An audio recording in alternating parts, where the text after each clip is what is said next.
अकेला चना भार नहीं फोड़ सकता, पर अकेला बंदा पहाड़ तोड़ सकता है। एक बंदा अमेरिका से रूस गया पुरानी मिसाइल्स के खोखे खरीदने, ताकि उनसे कुछ ऐसा बना सके जो आज तक कोई नहीं बना पाया था। रॉकेट, जमीन से उड़ने वाला नहीं, उड़कर जमीन पर वापस उतरने वाला रॉकेट। ऐसा रॉकेट जो किसी ने सोचा भी नहीं होगा कि पॉसिबल होगा। अगर किसी ने सोचा होगा तो उसके पास में आइडिया नहीं होगा कि कैसे रॉकेट को जमीन पे वापस उतारना है, और अगर किसी के पास में आइडिया भी होगा तो उसने किया नहीं होगा। लेकिन ये बंदा जो रॉकेट की एबीसीडी भी नहीं जानता था, जिसने किसी भी कॉलेज में कोई रॉकेट इंजीनियरिंग की डिग्री नहीं ली थी, वो बंदा ऐसा रॉकेट बनाने चला था जो उस टाइम की रॉकेट बनाने वाली बड़ी बड़ी कंपनीज को भी नहीं पता होगा। जमीन पे वापस उतरने वाला रॉकेट। रॉकेट लॉन्च तो कई साल से होते आए थे। कोई रॉकेट को लैंड करके दिखाए तो उसको बोलेंगे रियल दुनिया का रियल आयरन मैन। इस बंदे से रूस वालों ने जरूरत से ज्यादा पैसे मांगे। यहां तक कि कहा जाता है कि रूस में जो इस बंदे की मीटिंग हुई थी वहां की कमेटी के साथ में, उस मीटिंग में उस बंदे का बहुत मजाक उड़ाया गया। यहां तक कि उसके मुंह पे थूका भी गया, ये भी कहा जाता है। और इसको कहा गया कि तेरे पास पैसे तो है नहीं और तू आ गया मिसाइल खरीदने। ये बंदा बिना डील पूरी किए वापस अपने कंट्री आ गया और उसी दिन से किताब उठा ली इसी सवाल के जवाब में कि मैं क्यों नहीं बना सकता रॉकेट।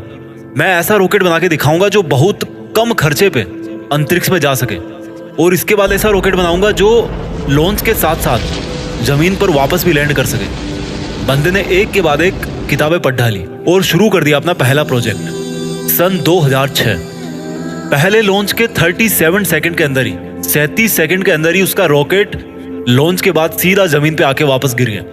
और ये गिरना ऐसा था कि उस रॉकेट के टुकड़े टुकड़े हो गए। प्रोजेक्ट फेल हो गया। बंदा 4 साल से इस पे काम कर रहा था। 2002 से उसने काम शुरू किया था। 2006 में उसका पहला प्रोजेक्ट फेल हो गया। पैसों का बहुत नुकसान हो गया। बंदे ने फिर सवाल ढूंढने की कोशिश करी कि यार कहाँ कमी रह गई, रॉकेट लॉन्च क्यों नहीं हो पाया। 1 साल बाद फिर से रॉकेट लॉन्च किया, फिर से वही हुआ, मिशन फेल्ड, रॉकेट क्रैश, पैसों का भारी नुकसान। फिर 1 साल बाद तीसरी कोशिश करी और फिर वही हुआ, मिशन फेल्ड, रॉकेट क्रैश, पैसों का भारी नुकसान। एक के बाद एक करके 3 बार इसके प्रोजेक्ट फेल हो गए। अब इस बंदे के पास में है ना, बड़ी मुश्किल से केवल 1 को रॉकेट जितने पैसे बचे थे, या उतने भी नहीं बचे थे कह लो। जितने अच्छे अच्छे इंजीनियर थे ना इस बंदे के पास में, वो सब इसको छोड़ करके वापस चले गए। लेकिन इस बंदे में इतना जुनून था, इतना होमवर्क इसने कर रखा था कि इसने सोचा कि यार एक बार वो ट्राई करते हैं। लेकिन इसके पास में इतने पैसे नहीं थे कि ये अच्छे इंजीनियर्स को हायर कर सके, और ये घटिया इंजीनियर्स को रखना नहीं चाहता था। तो इसने डिसाइड किया कि जब मैंने इतनी पढ़ाई कर रखी है तो क्यों ना इस बार प्रोजेक्ट का चीफ इंजीनियर मैं ही बन जाऊं। वो बंदा खुद चीफ इंजीनियर था जिसने रॉकेट साइंस की कोई इंजीनियरिंग डिग्री नहीं ले रखी थी। बड़ी अजीब सी बात थी, बहुत रिस्की काम था ये।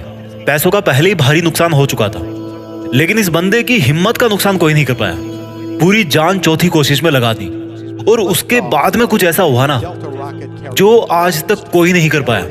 पूरी दुनिया ने एक नजारा देखा। दुनिया का सबसे कम बजट में उड़ने वाला रॉकेट सफलतापूर्वक लॉन्च हो चुका था। साइंस की दुनिया में ऐसी घटना पहली बार नहीं हुई थी, लेकिन इतने कम बजट के अंदर किसी रॉकेट को लॉन्च करना पहली बार हुआ था।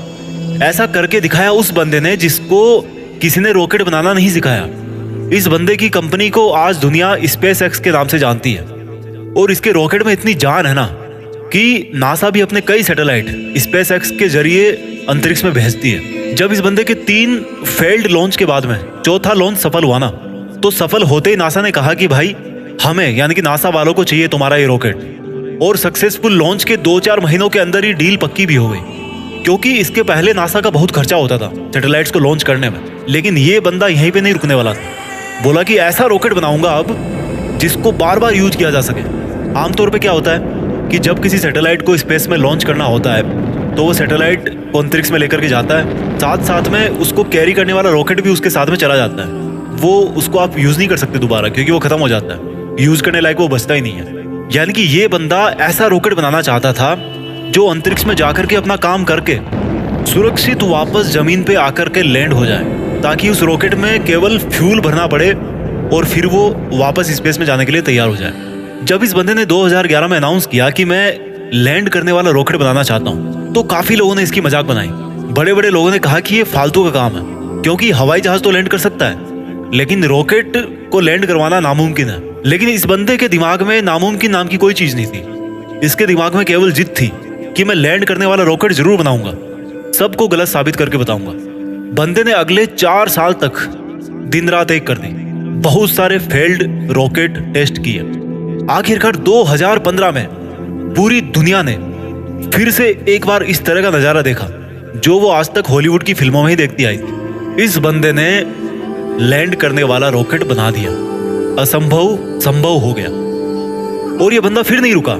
उस अंतरिक्ष में जाने वाले सैटेलाइट कैरियर रॉकेट को इसने पानी पे तैरते हुए प्लेटफॉर्म पर बड़ी एक्यूरेसी के साथ में लैंड करके दिखाया। कमाल का बंदा है। रॉकेट अंतरिक्ष में जाता है और सैटेलाइट को अर्थ की ऑर्बिट में छोड़कर 10-12 मिनट में वापस आकर के अपनी जगह पे खड़ा हो जाता है। इस बंदे को यार अगर रियल दुनिया का आयरन मैन नहीं बोलेंगे तो फिर किसको बोलेंगे और क्या बोलेंगे? ये वही बंदा था जिसने बचपन में इतनी किताबें पढ़ डाली थी कि एक समय ऐसा आया जब इसके आसपास में किताबें कम पढ़ने लग गई। लेकिन बंदे को पढ़ना था तो किताबों का स्टॉक खत्म होने के बाद में पूरा एनसाइक्लोपीडिया पढ़ डाला। ये बंदा आज दुनिया का सबसे अमीर इंसान बन चुका है। वो बंदा जिसका यह कहकर मजाक उड़ाया गया था कि तुम्हारे पास पैसे तो है नहीं, तुम आ गए मिसाइल खरीदने। आज इस बंदे की औकात इतनी बढ़ चुकी है ना कि वो वैसा कमेंट करने वाले लाखों बंदों को खरीद सकता है। ये सच है, पैसा इंसान को खरीद लेता है यार, यही सच्चाई आज की। और ये बंदा अमीर क्यों नहीं बने? क्योंकि ये डिजर्व करता है। एलन मस्क, नाम तो सुना होगा। इस नाम में जान है, क्योंकि इस नाम के पीछे जो बंदा है ना उसके नॉलेज में जान है। कहानी यहीं पे खत्म नहीं होती। एलन मस्क ऐसे बहुत सारे काम करना चाहते हैं जो आज शायद इम्पॉसिबल लगते हैं, पर यह नहीं भूलना चाहिए कि वो लैंडिंग वाला रॉकेट भी किसी टाइम पे इम्पॉसिबल लगता था। इनके बहुत सारे ऐसे प्रोजेक्ट चल रहे हैं जिनके बारे में कोई सोच भी नहीं सकता। इनमें से एक फेमस प्रोजेक्ट है हाइपरलूप, जिसमें जमीन पर हवाई जहाज से भी ज्यादा स्पीड पे ट्रेवल करने का प्रोविजन होगा। ऐसी टेक्नोलॉजी होगी। अब थोड़ी सी जरूरी बात करते हैं। भारत, हमारे कंट्री में दुनिया के सबसे ज्यादा जवान लड़के और लड़कियां हैं, इतने ज्यादा कि कई देशों की टोटल पॉपुलेशन भी इतनी नहीं है। हमारे कंट्री में भी ऐसे टैलेंट की कोई कमी नहीं है। जरूरत है तो सोच को विजन देने की, विजन के लिए आइडिया जनरेट करने की और आइडिया को एक्शन में बदलने की। एलन मस्क का प्लान है कि नियर फ्यूचर में हम धरती के अलावा भी कोई ऐसी जगह ढूंढना चाहते हैं, ऐसी जगह पे अपनी बस्ती बनाना चाहते हैं जहां पर इंसान सुरक्षित रह सके। क्योंकि हो सकता है भविष्य में कोई एस्टेरॉइड धरती से टकरा जाए और धरती से मानवता ठीक उसी तरह से खत्म हो जाए जिस तरह से कई साल पहले डायनासोर धरती से चले गए थे, गायब हो गए थे। और इसलिए इनके फ्यूचर के प्रोजेक्ट में एक प्रोजेक्ट ये भी है कि मंगल ग्रह पर इंसानों की बस्ती बनाई जाए।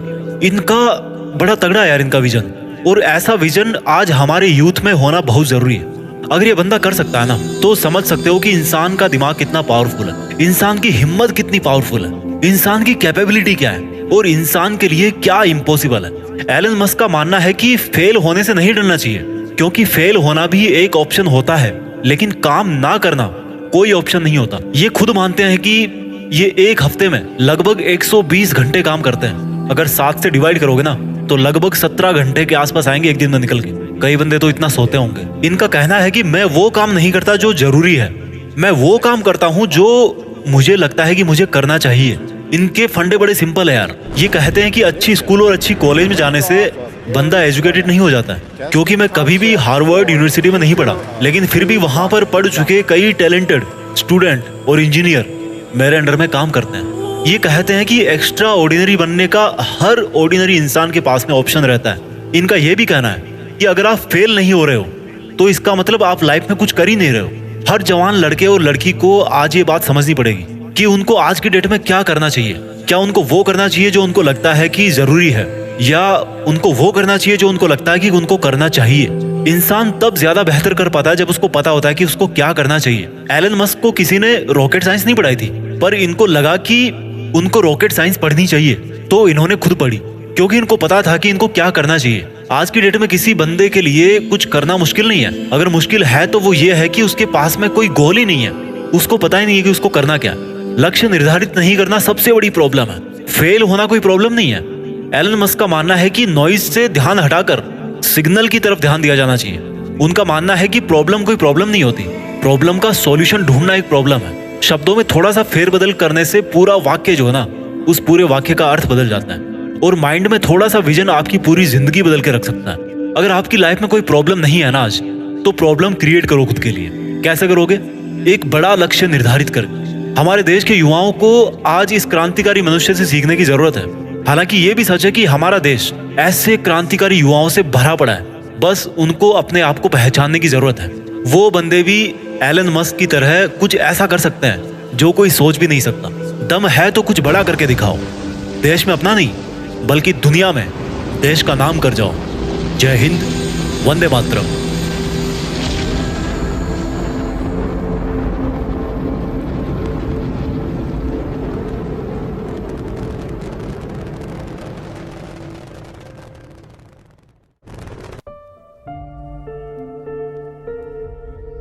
जीत फिक्स।